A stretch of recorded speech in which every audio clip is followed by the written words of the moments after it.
안녕하세요, 구독자 여러분. 저는 30살 여자입니다. 27의 나이에 결혼을 했으니 벌써 3년차 유부녀가 되기도 하네요. 주변 친구들에 비해서 굉장히 빠르게 결혼한 편이었고, 그래서 누구보다 잘 사는 모습을 보이며 살아야겠다고 다짐하며 시작했던 결혼이었죠. 하지만 왜인지 그닥 원하는 대로 흘러가질 않는 것 같아서 고민을 하던 찰나 한방 시원하게 먹인 사연을 자랑이라도 해보며 속을 풀고자 컴퓨터 앞에 앉게 되었습니다. 긴 글이 될 것 같지만 재미나게 읽고 응원의 한마디라도 꼭 남겨주세요. 저희 남편은 저하고 대학 때부터 선후배로 지내오던 사이였어요. 워낙 오래전부터 봐오기도 했고 그래서 서로의 과거 따위도 진작에 터놓고 지냈습니다.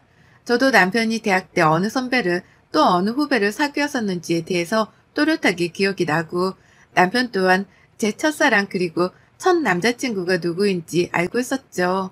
조금 헐리우드스럽긴 하지만 남편도 제 첫 남자친구랑 대학 선후배 사이인지라 지금도 서로 연락을 하고 지내고 있고요. 정말 철없던 그 20살 시절부터 봐온 남편이었기 때문에 저에게는 그 누구보다 편안한 사람이었습니다. 숨길 것 없이 내 모든 걸 드러내도 괜찮은 사람이었고 그런 사람과 결혼하게 되었을 때에도 크게 불안한 건 없었어요. 오히려 주변 사람들이 너무 이른 나이지 않냐면서 조금 더 교제를 하다가 결혼을 생각하라며 말리긴 했지만 저는 아무것도 들리지 않았어요. 그 당시에는 남편을 만나면 좋은 게 더 많았으니까요. 그리고 결혼하고 나서도 전 잘 살아보려 했습니다. 남편과 서로 어린 신부, 어린 신랑이 되어서 주어진 신혼에 감사해하며 살려고 했죠. 둘 다 각자 직장을 다니고 있었기 때문에 함께 돈 모으는 목표도 세워놓고 차분히 이세 준비도 해보려는 중이었습니다. 조금 더 늦더라도 지금 현재 만족을 하며 살고 있었기 때문에 당장 건강하고 행복하게 사는 것에 초점을 두려고 했죠. 이른 나이에 결혼하는 건 옳지 않다며 결혼을 반대했던 일부 친구들한테도 여전히 잘 살고 있는 것을 보여주며 보람을 느끼기도 했고요. 하지만 이런 저도 나름 소가리를 하고 있는 것이 있었습니다. 이게 참 누구한테 쉽사리 말하지 못할 소가리였는데요. 그건 바로 저희 과거에 관한 것이었죠. 그리고 그 과거를 하필 저희 시어머니께 들켜버리는 바람에 의도치 않게 약점을 잡힌 꼴이 되었답니다. 제가 정말 이런 얘기를 인터넷에 반공개적으로 하게 될 줄은 몰랐지만요. 이제 와서 사연을 시작하기 위해 간략하게 제 과거 얘기를 해보자면요. 전 10년 전에 성형수술을 했습니다. 네, 쌍꺼풀 수술 말이죠. 대학에 들어갔다는 그 설렘, 그리고 수능을 끝마치자마자 미친 듯이 빼버린 13kg라는 거대한 살덩어리들을 떠올리며 당당하게 쌍꺼풀 수술을 기획했습니다. 거기엔 저희 친정 부모님도 아주 격하게 동참을 해주셨고 그렇게 저는 부모님의 적극적인 지지와 지원으로 수술대에 올랐죠. 수술을 한 부위는 딸랑 하나였어요. 쌍꺼풀이요. 제가 저희 집에서 큰딸인데 저희 아빠를 정말 아주 쏙 빼다 닮았었거든요. 갈매기의 통통하면서도 날렵한 부리를 닮은 무쌍의 눈은 말이죠. 어찌나 눈매가 통통하고 날렵하게 쫙 찢어져 있던지 저희 아빠는 절 볼 때마다 그런 말씀을 하셨답니다. 내가 미안하다. 라고 말이죠. 그냥 그런 눈매 자체를 여자애한테 물려준 것이 절 볼 때마다 미안하다고 하셨어요. 엄마 눈을 닮았으며 더 봐줄만은 했을 텐데 자기 눈을 닮은 채로 태어나서 얼굴이 딱 거기까지라고 말이죠. 이 말을 장난삼아 하실 때도 있었지만 한 번씩 아빠가 회사에서 회식이라도 하고 술에 취해 들어오시는 날에는 저를 한참 붙잡고 미안하다 미안하다 곡소리를 내며 눈물을 훔치기도 하셨습니다. 이 얼굴을 대학만 잘 가면 반드시 뜯어 고쳐주겠다며 제가 어릴 적부터 노래를 부르듯 말씀을 하셨죠. 그래서 저는 아빠의 그 한마디만 믿고 제 얼굴에 대한 불평을 잠시 접어둔 채 공부에만 매진을 했고요. 정말 열심히 공부를 했습니다. 미치도록 열심히 공부를 했어요. 얼마나 열심히 했냐면 고등학교 때 공부를 하면서 없던 살 13kg가 확 쪄버렸을 정도로 운동이고 뭐고 그냥 의자에만 앉아서 공부를 했습니다. 그러고 나서 원하던 대학에 합격을 딱 해버리자마자 고등학교 때 쪘던 그 13kg를 그대로 빼버렸던 거죠. 물론 이때도 부모님의 적극적인 지지와 후원 덕분에 헬스장을 다니며 피 터지는 PT를 하고서 뺀 것이었답니다. 하여간 저희 부모님은 제 외모에 정말 큰 관심을 보이셨어요. 덕분에 저도 살도 빼고 대학 들어가며 수술도 받아서는 나름 개가천선을 했죠. 운이 좋게도 쌍꺼풀 하나를 수술했을 뿐인데 정말 사람 인상이 180도 달라지더라고요.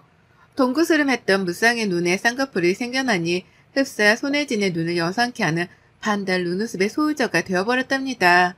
그 덕에 자신감도 정말 많이 생겨났고 대학 내내 인기도 정말 많았어요. 단 다른 과를 다니는 학생들에게 더 인기가 많았죠. 왜냐고요? 저희 과 애들은 제가 쌍꺼풀 수술한 걸 다 알고 있었거든요.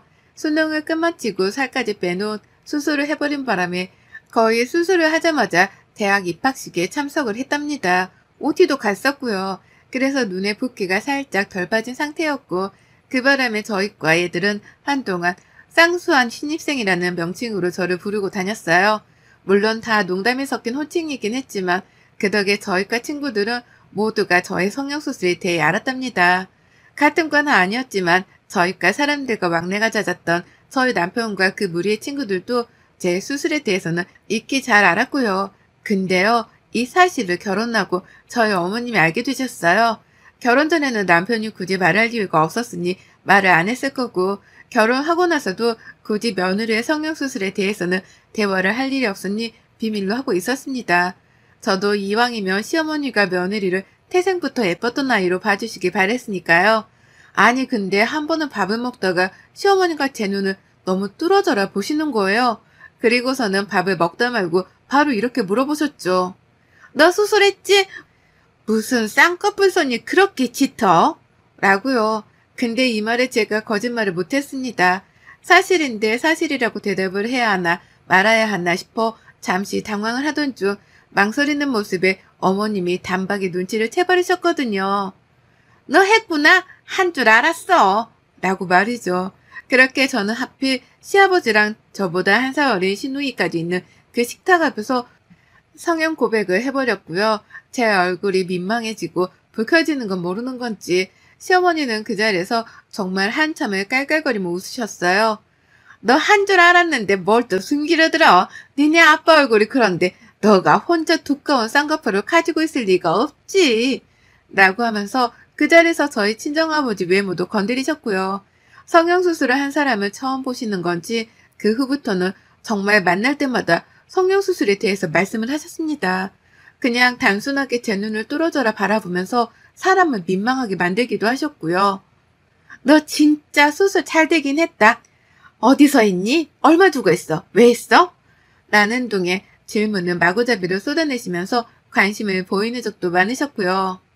물론 한두 번씩 이런 질문을 하시면 저도 선뜻 대답해 드릴 수 있습니다. 하지만 20살이 되어서 했던 수술이에요.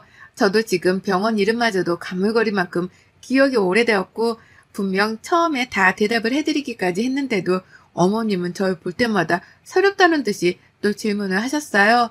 너무하다 싶을 정도로 시아버지랑 시누이가 다 옆에 있는 그 와중에도 질문을 마구 던져대시면서 꼭 그 끝에는 깔깔대시면서 웃으시더라고요. 너 근데 수술은 왜 한 거니? 누가 하래? 너네 부모님도 하라고 허락해줬어? 라고 말이죠. 수술을 한 게 이해를 할 수 없다는 듯이 어떻게 그 수술을 하나 받겠다고 수술대에 올라갈 생각을 해? 정말 요즘 애들은 대단하다니까. 라고 하면서 고개를 절레거리기도 하셨고요. 굳이 수술을 이미 오래전에 한 사람을 앞에 두고 이해를 할 수 없다며 고개를 절레거리는 어머님의 행동은 불쾌함을 느끼기에 충분했습니다. 시어머니가 그런 태도를 보이시니 시누이도 옆에서 그러니까 라고 하면서 맞장구를 치는데 정말 말리는 시누이가 왜 미운지에 대해서 뼈저리게 알겠더라고요. 시아버지도 집안 사람들이 다 같은 반응을 보이니 덩달아 참 아이고 라고 하면서 대단하다는 듯이 반응을 보이셨고요. 하여간 시댁만 가면 저는 얼굴이 붉혀져 너무 힘들었어요. 그만 좀 얘기를 하고 싶은데 어머님은 제가 시댁에 가 있을 때마다 기다렸다는 듯이 쌍꺼풀 얘기를 하셔서 너무 괴로웠습니다. 그쯤 되니 남편도 제가 너무 스트레스를 받아 하는 걸 알아차리고서는 성형 얘기를 그만하자면서 분위기를 주도하려고 해줬거든요. 아, 좀 성형 얘기 좀 그만해. 왜 또 묻고 또 물어? 라고 하면서 말이죠. 하지만 그럼에도 소용이 없었어요. 시어머니가 남편이 제 옆에 없는 타이밍을 기가 막히게 알아내시고선 찾아오셨거든요. 시누이까지 데리고 와서는 야, 니네 언니한테 쌍수에 대해서 궁금한 거 있으면 얼른 물어봐. 라고 하며 또 쌍수 얘기를 꺼내시고 그러면서도 수술한 것에 대해서는 여전히 이해를 할 수 없다며 제 말의 끝마다 고개를 절레절레 거리면서 기분이 나쁠 만한 제스처를 취하셨습니다. 누가 봐도 기분이 나쁘고 빈정이 상할 만한 태도가 분명했죠. 결혼을 한 지가 3년인데 정말 그 3년 내내 쌍수를 한 사실이 드러났던 날부터 최근까지도 내내 시댁만 가면 시어머니한테서 쌍수 얘기를 들었습니다. 늘 놀림을 받는다는 느낌을 지우기 힘들었을 정도로 저는 얼굴을 붉혀가며 시댁 안에서 쭈구리가 되곤 했어요. 수술을 한 것이 잘못도 아니고 우리 부모님의 허락하에 우리 돈으로 당당하게 받은 수술인데 시댁만 오면 쌍수를 한 게 큰 죄가 되곤 했답니다.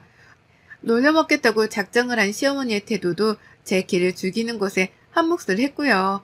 이대로 가다가는 내가 아이를 낳아도 시어머니가 쌍수 얘기를 멈추지 않으실 것 같아 걱정이 커지더라고요. 내 아이 앞에서도 니네 엄마 쌍수한 거라고 말씀을 하시면 어쩌나 싶어서 말입니다. 그런데요, 이 영원히 끝나지 않을 것 같던 쌍수의 지옥이 그 끝을 보이기 시작했습니다. 그건 바로 추석 직전에 쌍수를 받기 위해 수술대에 자진해서 올라가 버린 신우이 덕분이었죠. 그동안 3년 내내 시어머니 옆에서 시어머니가 제 쌍수에 대해 비꼬고 웃어가며 놀려대고 있을 때 신우이는 단 한 번도 제 편을 들어준 적이 없었습니다. 신우이의 입에서 수술을 할 수도 있지 라는 말을 단 한 번이라도 들었다면 제가 이렇게까지 신우이를 미워하진 않았을 거예요. 하지만 신우이는 정말 그 한마디를 해주지 않았어요. 늘 시어머니 옆에서 그러니까 내 말이 대단해 라는 추임새를 넣어가면서 시어머니의 말씀에만 동조를 했고요. 자신은 쌍수라는 성형수술 자체에 대해서 관심이 1도 없는 사람이라는 걸 너무나 당연하다는 듯이 보여주었기 때문에 감히 상상도 못했습니다. 감히 신우이가 수술대에 자진해서 올라갈 것이라고는 정말 단 한 번도 상상을 못했답니다. 그런 신우이는 온 시댁 가족들도 모르는 사이에 혼자 자진해서 돈을 모아 수술 예약을 잡고서는 수술을 받아버렸죠. 시간상으로 따지면 이미 몇 달 전에 수술 예약을 했었을 것이고 그러면 최소 반년 전부터 성형수술을 하고 싶다는 생각을 했었기에 뻔하잖아요. 하지만 신우이는 놀랍도록 자신의 감정을 숨겨왔어요. 제 앞에서 단 한 번도 수술을 하고 싶단 말이나 표정을 지어 보이거나 꺼내본 적도 없었습니다. 그렇게 속을 꽁꽁 숨겨두고서는 뜬금없이 추석 연휴에 수술을 딱 받고선 눈에 얼음백을 쥐고선 기어 들어왔다고 하네요. 시어머니는 그 꼴에 기함을 치면서 저한테 도움을 요청한다고 저 불러내셨고요. 그래서 저는 이번 추석에 제사고 보고 뒤집어진 시댁에서 분위기 파악을 하고 신우이의 병간호를 하느라 아무것도 하지 못했습니다. 아무 음식이며 제사 준비며 그딴 것들은 하질 않았고요. 오히려 정말 몸 편히 마음 편히 신우 옆에서 시중 들어주고 누워있는 애 눈에 얼음벽을 바꿔줘가면서 농땡이만 쳤어요. 이게 어떻게 가능했냐고요? 시어머니가 정말 크게 충격을 받으셨거든요. 신우가 수술을 받고 시댁으로 기어 들어오다시피 한 날 시어머니는 고함을 치면서 저한테 연락을 하셔서는 당장 시댁으로 와달라고 애원을 하셨답니다. 내가 진짜 살다 이걸 어쩜 좋아 라고 하면서 격해지고 화가 난 감정을 주체조차 못하시면서 거칠게 집으로 와달라고 하셨죠. 놀란 마음에 남편이랑 같이 시댁으로 퇴근해서 만났는데요. 세상에, 그때 저도 처음 봤죠. 혼자 수술을 받고는 집에 와 드러누워있던 신우이를 말이죠. 시아버지랑 시어머니는 꿈에도 생각을 못했다며 화딱지나 죽겠다며 목소리를 키우고 난리도 아니셨습니다. 시어머니는 그 중에서도 가장 심하셨죠. 그간 한 번도 빼놓지를 않고 며느리를 볼 때마다 쌍수 소리를 해가면서 놀려먹는 재미에 사셨던 게 어머님이셨습니다. 어찌나 심했는지 제가 쌍수의 쌍자만 들어도 자다가 발을 돌려차게 하면서 벌떡 일어날 만큼 그 소리에 질리도록 이골이 난 사람이었어요.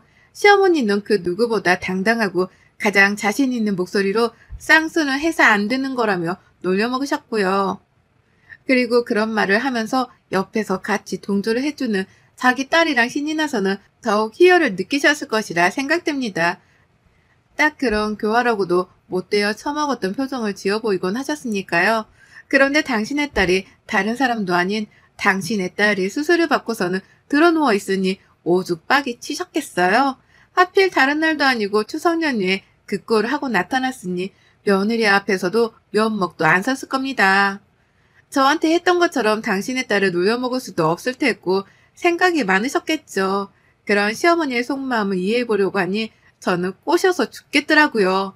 지금 이 상황에 혼자 얼마나 체면이 안 선다고 쪽팔려 하고 계시려나 싶어서 말이죠. 그래서 저는 더욱 당당하고 더욱 뻔뻔하게 시어머니 앞에 남아있기로 했습니다. 제 앞에서 무슨 표정을 짓는지도 쭉 보려고 했고요. 옆에 붙어 있어서 어머님의 반응을 찬찬히 살피면서 저 또한 한마디씩 거들며 지난 3년간 겪었던 그 쪽팔렸던 순간들을 죄다 되돌려받고 싶었어요. 그래서 저는 아가씨의 옆에 남아있었습니다. 빡이 쳐서 제사상을 차릴 힘도 안 난다며 아무것도 하질 않는 시어머니의 옆에서 굳이 수술을 한 경험으로 말씀을 드리면요. 라고 말을 받아쳤어요. 그리고는 이내 이렇게 설명을 드렸습니다. 이럴 때는 옆에서 간호를 잘 해줘야 나중에 어머님이 저한테서 발견하신 것만큼의 수술자국도 안 남아요. 아가씨도 시집가서 시어머니 되는 사람한테 수술했다고 놀림받으면 안 되잖아요. 제가 당했던 것처럼요. 어머님도 설마 아가씨가 그런 취급받길 원하시는 건 아니시죠? 그럼 저한테 맡기세요. 제가 옆에서 경험자로서 간호를 잘 할 테니까 어머님은 아무 걱정 마세요. 라고 말이죠. 그리고는 정말 아무것도 하지 않은 채 신우 옆에 있었습니다. 일어서려는 신우한테도 그냥 누워있으라면서 굳이 제가 옆에서 시중을 들었어요. 왜냐고요? 시어머니가 제사 차리는 걸 도와드리고 싶지 않았거든요. 그래서 신우 옆에 있으면서 굳이 신우가 해도 되는 물 떠오는 일도 제가 했고 애 하나 키우는 것 마냥 신우를 눕혀놓기만 하고서 누워있어야 하는 거예요. 눈을 감고 있어야 붓기가 안 생겨요. 라는 잘 기억도 안 나는 관리법을 제 맘대로 지어냈죠. 그러면서 신우 옆에 있느라 시어머니는 혼자 바쁘고 난리셨습니다. 멋대로 수술을 하고 온 신우 욕도 해야 하는데 그 옆에서 간호하고 있는 수술 경험자인 며느리 앞에서 쉽사리 욕도 못하겠고 또 그 와중에 놀려먹는 재미로 살았던 며느리가 자기 딸을 간호해준다고 저리 나서주니 미안해서 더 군말도 못하겠고 오죽 입장이 난처하고 또 괴로우셨을까요? 그래서인지 어머님은 제가 잠시 신우 옆에 앉아서 핸드폰이나 하며 한눈을 파는 사이 자기 혼자서 제사상 음식까지 차리기 시작하셨고요. 혼자 전을 부치면서 저한테 슬쩍 물어보시더라고요. 전을 먹을 거냐고 말이죠. 먹고 싶다고 하니 예쁜 그릇에다가 전 몇 개를 놓아서는 들고 오시는데 그 표정에서 쪽팔려 죽겠다는 기분을 확 느낄 수 있었습니다. 어머님은 자신의 감정을 숨기고 싶으신 건지 황급히천만 갖다 놓고서는 신우이를 한번 보자마자 길게 한숨을 쉬시더니만 저 썩을 년 이라는 혼잣말을 내뱉고선 도로 방을 나가셨죠. 그렇게 어머님은 무려 제사상에 올라가는 그 많은 음식들을 혼자 다 챙겨 만드셨고요. 그걸로도 모자라 제사를 지내려는 와중에 제 눈치란 눈치를 그렇게나 보면서 기어 들어가는 목소리로 부르시더라고요. 얘야, 우리 이제 제사 지내려는데 나와볼래? 아님 거기 있을래 그냥? 라고 하면서 저에게 제사를 지낼지 말지에 대한 의중까지 물어보셨습니다. 그간은 당연하다는 듯이 일을 시키고 나와서 돕게 하시던 어머님이 완전히 딴 사람으로 바뀌어버릴 순간이었죠. 그런 어머님을 보는데 소름이 다 돋더라고요. 저 사람이 갑자기 왜 안 하던 짓을 하나 싶어 말이죠. 근데 저도 정말 대단했습니다. 눈치 보는 시어머니가 애처로우면 그냥 맞장구를 쳐주기만 해도 되었을 텐데요. 그간에 저한테 쌍수가 어쩌네 이해가 안 가네 하면서 놀려먹던 그 지독스럽던 표정들이 떠오르니 그냥 넘기고 싶지가 않더라고요. 그래서 저도 모르게 대답을 이렇게 해버렸어요. 어머 어머님 왜 안 하던 걸 하고 그러세요. 저 무섭게. 원래 안 하던 짓 하면 사람이 아니에요. 라고요. 안 하던 짓을 하면 죽는다고 하더라는 말을 하려고 하다가 이렇게까지 말을 하면 너무 심한가 싶어서 저 스스로 멈칫거렸습니다. 그러자 어머님은 제가 한 말을 알아차리기라도 했다는 듯이 바로 표정을 구겨버리면서 어쩔 줄 몰라 하셨어요. 그리고는 제가 쌍수 얘기를 들으며 얼굴을 붉혔을 때처럼 시어머니의 얼굴도 아주 바짝 달아올라 버려서는 열기가 느껴지기도 했답니다. 그런 엄마의 마음을 아는지 모르는지 철부지 시누이는 누워있는 채로 엄마 나 제사 다 끝나고 먹을 것 좀 갖다 줘 라고 하면서 눈앞에서 시모한테 심부름을 시켰답니다. 시어머니는 순간 욱하셨다가 제 눈치가 보였는지 알았어! 라며 황급하게 방을 나가버리셨고요. 저요? 그날 누워있는 신우이와 찍소리도 못하고 내 눈치만 보는 시어머니를 보면서 다짐했답니다. 나는 아무것도 하질 않는데 시어머니를 향한 소소한 복수를 도와줄 우리 신우이한테 평생 잘해야겠다는 거 말이죠. 이제 평생 신우이하고 쌍수얘기나 나누면서 시어머니가 더는 먼저 저를 놀려먹지 못하시도록 태도를 단단히 잡아놔야겠다는 거 말입니다. 쌍수 하나 한 걸 가지고 무려 3년을 놀려먹혔는데 이제는 제가 나설 차례네요. 저는 10년이고 30년이고 어머님이 살아계신 한 최선을 다해서 신우이와 함께 쌍수 담화를 나눠볼까 합니다. 당신 딸도 이제 쌍꺼풀 수술을 한 수술 경험자이니 어디 얼마나 쌍수 경험자들 향해 이전처럼 흉을 볼 수 있을지 흥미롭게 지켜볼래요. 대놓고 신우한테 쌍수하내라고 불러가면서 시어머니가 저한테 했던 짓을 똑같이 신우한테 퍼붓고 살 겁니다. 시모 마음이 더욱 괴로우라고 말이죠. 여러분의 생각은 댓글로 남겨주세요. 오늘도 시청해주셔서 정말 감사합니다.